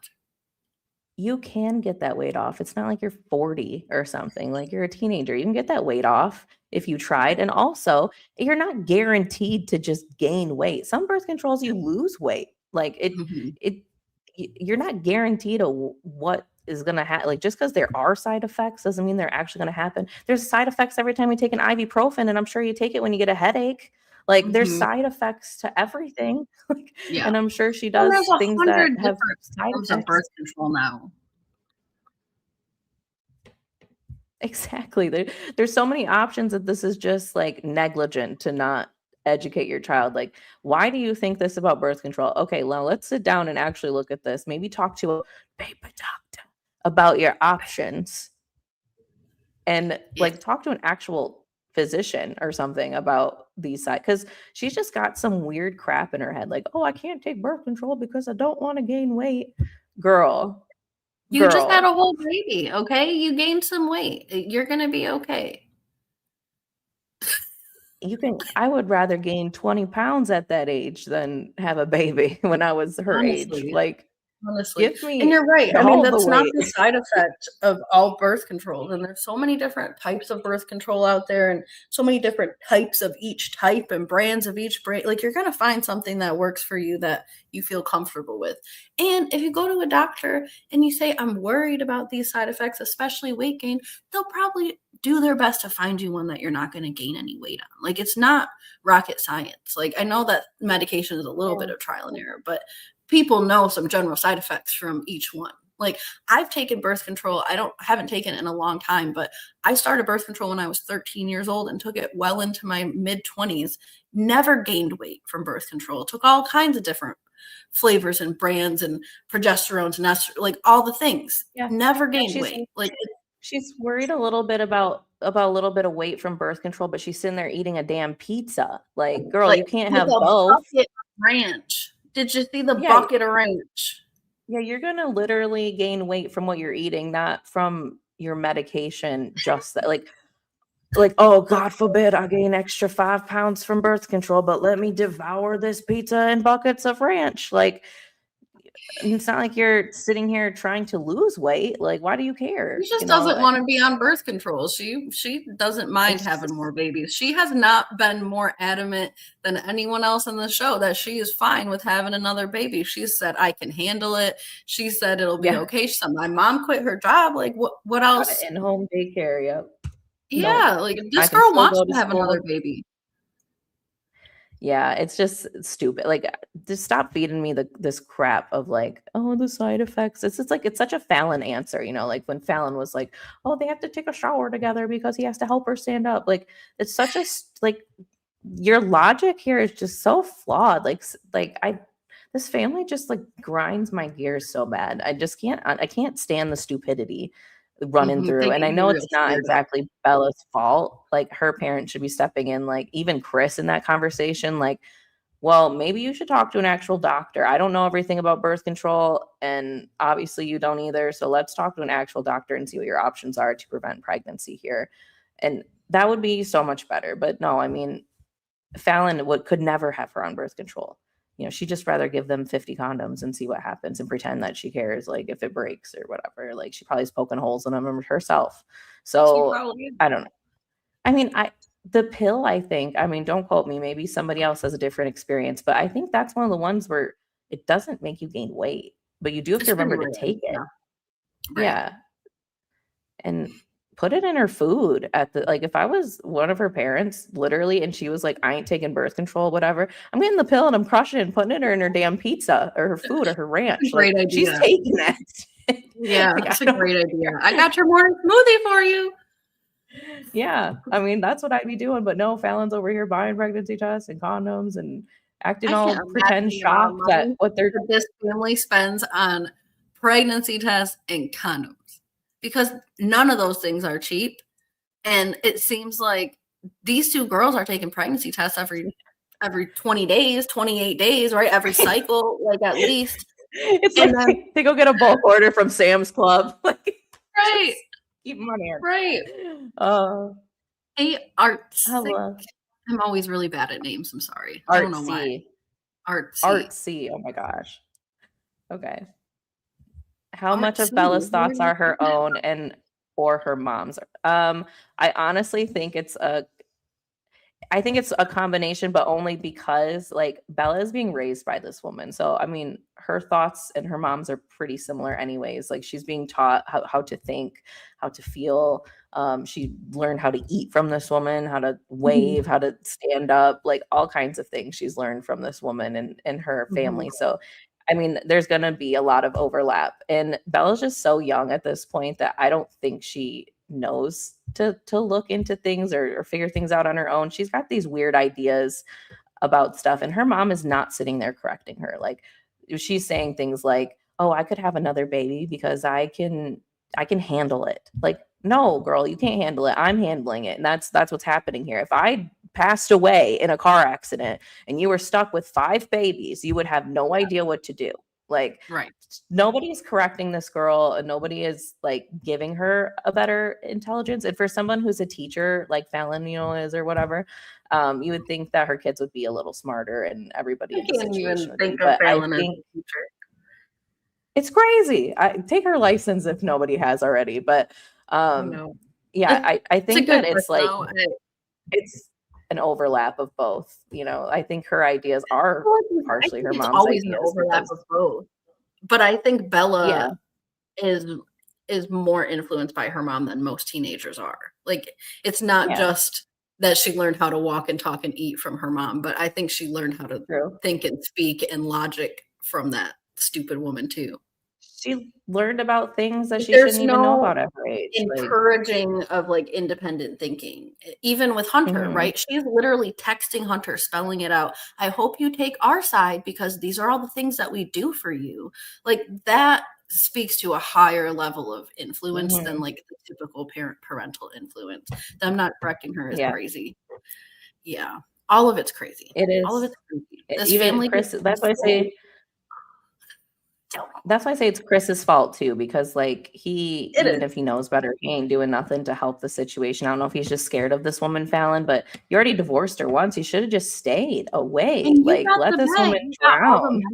What are you scared of? Leaving her with all these babies? Like, bye. She'll be forced to work. Like this woman needs to go to work and stop focusing on her kids so much because this is just unhealthy. And it's scary. And honestly, like if in a normal situation, a mom would be trying to teach you more independence and getting you ready for college and whatever. Like she does not want Bella to leave this house. She wants her living in all these communal trailers so she can orchestrate this whole community. I mean, I think she's got like a little bit like of a cultish vibe, like a little Jonestown situation going on. Like she just wants to build this weird community of trailers and rundown families of teenagers and children and like I don't know. And I don't know how Chris is doing it unless there's, like you said, some kind of side hustle going on, because there ain't no way that one man, this man, like this man is providing for everybody. I mean, I don't know what he does, but he better be a welder, because even with that kind of money. Yeah, what if he's some kind of like, what if we're not giving him enough credit? Maybe he's,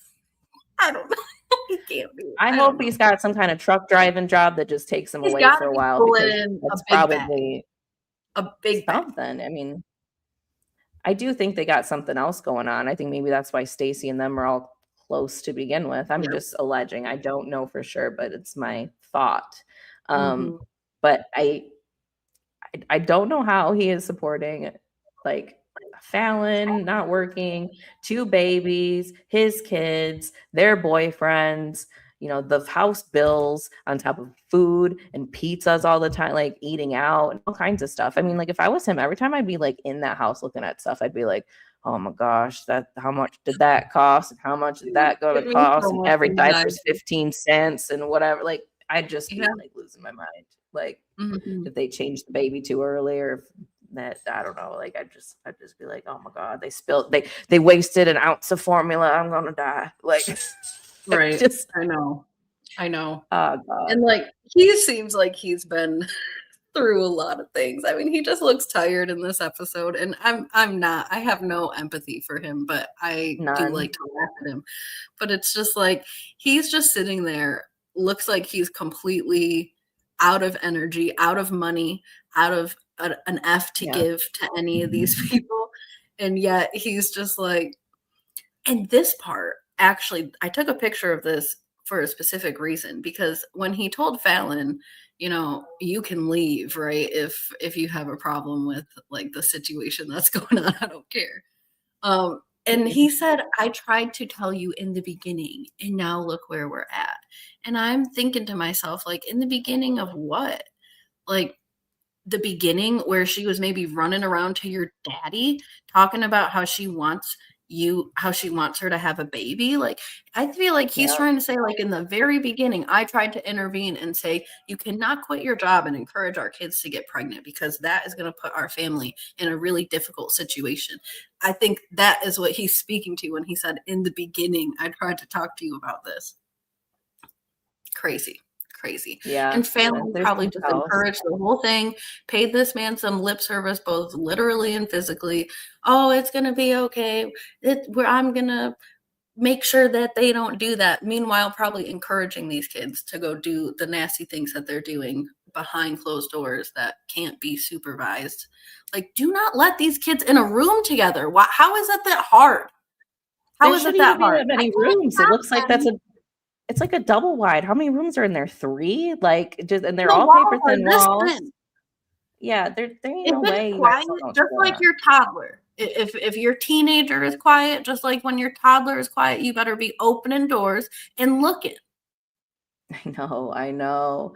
Them kids, like it's just mind blowing. The situation these people are in, and the fact that they think all this is like, Falon has like normalized this for these kids. Like they think that this is how like they need to be acting like adults when they're 13, 14, 15 years old. They need to be in adult situations, adult conversations. Like let them, like you didn't even let them be a kid. And then if I was Bella getting older and whatever, like, because eventually things will fall out with her mom unless she is truly that brainwashed by her. I would be like, wow, she really didn't let me be an actual kid. She put all these ideas in my head.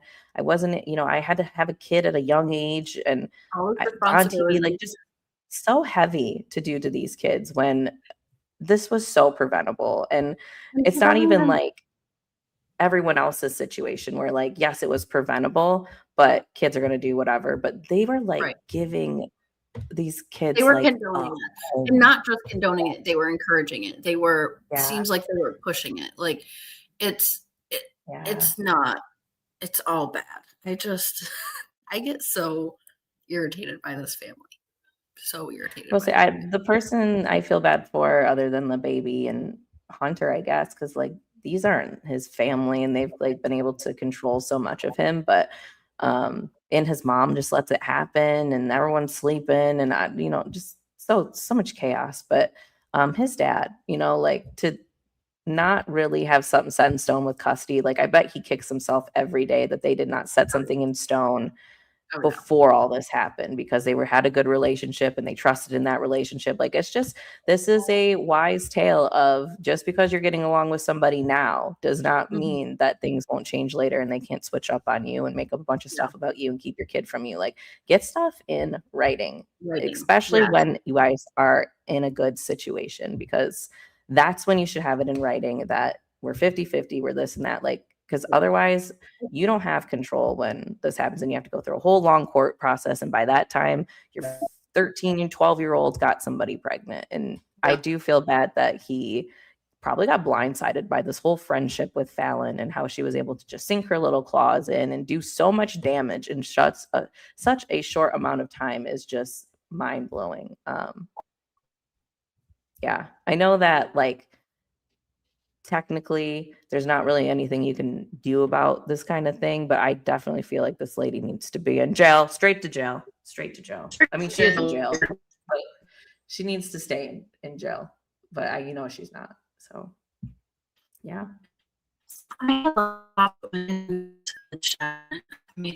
You're breaking up a little bit. Hold on. Her connection is not very stable. We will wait for that to get fixed. Any comments? Any other comments right now on this situation while we wait for Brooke to kind of stabilize here? Because she is definitely, I can see it on my other screen, she's definitely frozen.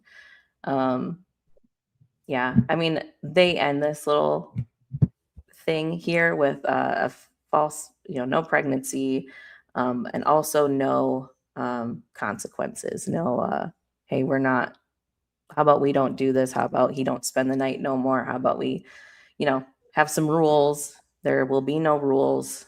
We will wait until the next pregnancy test. And they're not getting like the little, because when I was doing pregnancy tests, like I did buy like a little bulk thing, and they were just the little strips. They got like the full ones, like the expensive, like $20 ones. Like they do. Oh, perfect. Okay. Am I back? Yeah. Okay. So. Okay. They did. I think that they got the expensive one to get the 6 days sooner. But when they were taking the ones on TikTok Live, they did just have the little strips. I don't know if you said that already. Okay. I just kind of got I guess I forgot about that. Yeah. Mm-hmm. Yeah. So I don't know. Lots of pregnancy tests in that house. You think there, because I don't know what's going on with me. Yeah. Yeah. Any other comments before we head off? There's probably a next time that Brooke's gonna talk about real quick, but yes. But other than that, all we know for sure is that, before you get into it, all we know for sure is that Hunter is in the custody of his dad, and hopefully will stay that way until there is a court case.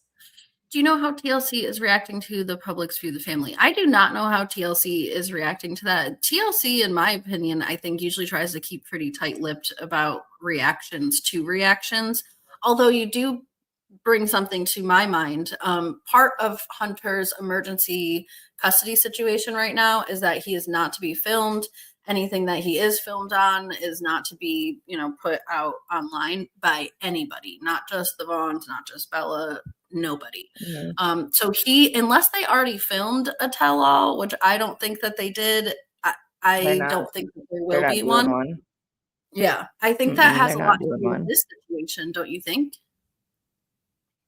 Yeah, that's what I've heard, is that like with all the custody stuff with Hunter and everything, that they are not doing it. I also think they're trying to not do one as well, because even before all that, there's just so much controversy over their story, over him being so young, and you know, like the way Fallon moves and the way she parents and all that, that I don't think they wanted to actually put that on a stage. And because you got to question these things, Really? and they don't They want to put do him in a that. whole show. I know, but I don't think they want, because there was so much more that came out after the show was already filmed, right? Like her weird TLC never obsession with. responds to that stuff. Like they love the chaos. They love the drama. They put the nastiest, most dysfunctional people on our TVs for us They to get up do. here and talk to you all about. Like that is their They gerb. they do, but I think they're trying to avoid some kind of legal issue as well with Well, at this Hunter's point, dad. yes. But before Yeah. that, I mean, they already chose a 13-year-old. And not only did they choose a 13-year-old, that's who they chose Yeah. to feature on their trailer, that he was 13. So I don't buy that for a second, that they're like, oh, we're scared now because people are mad. They should be, but I don't think they are. They're going to put another 13-year-old on our screens in 2 more years. Watch. Yeah, that's true. It's true. But they should be Yeah, I covering think a their lot asses of now. They can't have Hunter on TV at all. yeah, I think a lot of it is to do with the cases and stuff. And I don't know. I would love to see a tell all, because I would love to be, you know, I love Fallon to actually have to answer these questions, but she's going to give us the stupidest answers anyways. Like the way she's responding to people online is basically what we would have gotten a tell all, is just like these weird, stupid answers. And anytime there's a tell all or a reunion or anything like that, the interviewer just like lets these answers go in any show. Like that you They just think it's let the people answer. stupidest There's no answer. follow-up. Yeah, there's no pushback. It's just like, oh, okay, well, what about this? And that, like, no, like that was the stupidest thing I ever heard. Why aren't you questioning that? That's why, you know, they carefully pick these interviewers. But yeah, I don't know if TLC actually cares or not. I think that they like that the season's getting a lot of attention. Yeah, I think that that's I think it's definitely good for helping their them. ratings. It's good for them. I don't know if they'll be able to have another season with these people, but they might try. And I Not with mean, these part of me people. is I mean, like, I kind of want to see what happens. right. But But another they're part of me at is least like, I right don't now, want to like pay these people. they can't film Hunter at all. So I don't think they'd continue to follow these people. Yeah. And honestly, I think TLC is pushing the envelope more and more. I think that they did put themselves at risk by featuring a 13-year-old, but they did choose to do that. And I think what's hard about that is there is so much, public reaction that I wonder how it will affect future seasons. This season is shot, this season is done, it's edited, the people are paid, whatever. But I don't know how much people are going to want to continue to sit and watch this show when we have so much like sadness and dysfunction going on. Like literally the only story that brings a smidge of lightheartedness is Amaya's story. The rest of them have really, really heavy themes. And not that that's not okay. People like to watch that on reality TV, but they're not being dealt with appropriately. Like we are watching teenagers and kids and babies now be just straight up exploited with no, like there's no warm and fuzzy at the end. There's no like, okay, that's a good lesson to learn, or like, yeah, there's no Dr. Drew coming in to save the day. Yeah, it's just straight up exploitation. And now the whole internet is going after all of these kids, picking them all apart. Like, I don't think it's a sustainable thing for them to keep doing. But I mean, they're 7 seasons in. I don't think they're going to quit now. Well, yeah, I think they're going to keep going, and they'll probably even try to keep following without Hunter and just, find a workaround for that, if not wait for this custody situation. But I wish they would do a tell-all without the Vaughns and Hunter, like just with the rest of them. Because you're right, I do not care to see what Fallon has to say in a tell-all. Like she's not going to say I've been nothing watching new. her TikTok lives on my couch. Like I don't need more of that. Yeah, we don't need to pay her for that. That's where I'm torn between. Like, I would like to see more of this, just because like I worry for these kids, and I'm afraid, for their situation. But I also don't want to pay these people for them to be on here and just condone their weird living situation and their weird family dynamic. But I also like, we're on season 7, and this is like probably, I've not heard, like all these years, I've heard a little bit of unexpected, but this is the most I've ever heard about a season. Like, even if I wasn't watching the season, this crap is everywhere. Like, everybody's covering something about this now, which wasn't really happening before. So this has been quite the season. So I don't know where they're going to move forward with that. But I miss the old seasons. I wish they do. Where are they now? Same. I miss a lot of the old seasons too. I miss like especially some of the girls obviously that they followed for like several seasons over and over. I do follow quite a few of them on social media, and I mean, I think I follow like Tyra and I don't remember who else, but Tyra was one of my favorites. And there have been seasons that have been chaotic and dysfunctional and crazy, but like you can tell that the people are trying, or the parents give a crap, or that at least like somebody's head is in the right place, a grandma, a auntie, somebody. Like this is all dysfunctional, all terrible. And it's tough. I mean, I think not to get like crazy or anything, but I think it does kind of speak to like the state of where we are as humans too, that like we really people don't watch Unexpected, but now that all this stuff is going on, people are watching Unexpected, and it's such a difficult like push and pull of like how much dysfunction do you put out there for people to consume, because we like to consume it and we like to see a train wreck in slow motion, and yet at the same time we're like propping all these people up, right, who are like terrible abhorrent people. So it's tough. Aren't we always with reality TV? But Tyra's mom did seem more practical. And Tyra had, some situations with her family too. And like, I think her baby daddy had been living like with his grandparents and stuff like that. Like they have dysfunctional families. And that's part of what I like about this show, is not necessarily like the dysfunction part, but they're all young families. Like these parents all had their kids young, and now these teenagers are young kids, and that is just by nature going to cause some chaos. Like you have less life experiences, you have less resources when you're that age, and then you just keep piling up all the stress. So I miss the old seasons where it's like just normal stress of young families, not like violence, not like potential adults encroaching and manipulating on teenagers. This is creepy. This is like this is predatory and almost criminal at this point. Like what we're seeing happening. I don't feel like I should be seeing. Like it's just. I know it's I knew they were gonna push this like 13-year-old story or whatever, but I really didn't expect it to be so like diabolical in a way. Like for me to feel so uncomfortable, especially the more that comes out about this outside of the show, like every episode I feel more and more uncomfortable with the situation. And agreed. I've only seen Hunter and text message at this point, like only for the most part. Would have been it would have been sensational enough for TLC just to have a 13-year-old boy on the show. And so I thought that was the craziest that we were going to get, and then come to find out that it's actually also the craziest family in the whole situation is imploded and dysfunctional and bad. It's like the fact that he's 13 is the least of our worries, except for like these court documents were all like, well, he's 13, so he can't decide anything. But other than that, the fact that he's 13 had nothing to do with nothing, because all these adults are the ones sucking up all the attention for the craziness.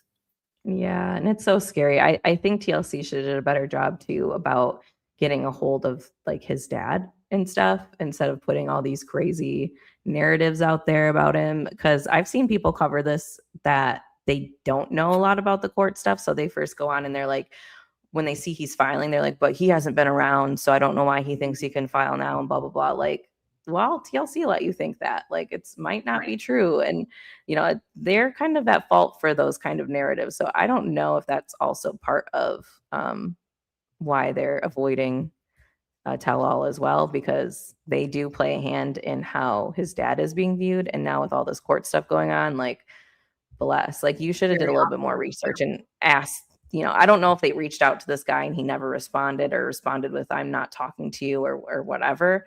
But, I'm sure, this town seems to talk a lot. I think they could have asked a few more questions. Definitely. Yeah. It always astounds me that when an episode comes out and there's so much information coming out of like a whole town of people, that like the producers don't know these things. Same thing with Love is Blind, like how they don't know that people are crappy when there's like, it comes out in seconds after the person's on TV that like they're crappy. So I don't. Right. Yeah. I mean, it's a bigger audience at that point. Definitely lots more people to see, but Yeah, crazy.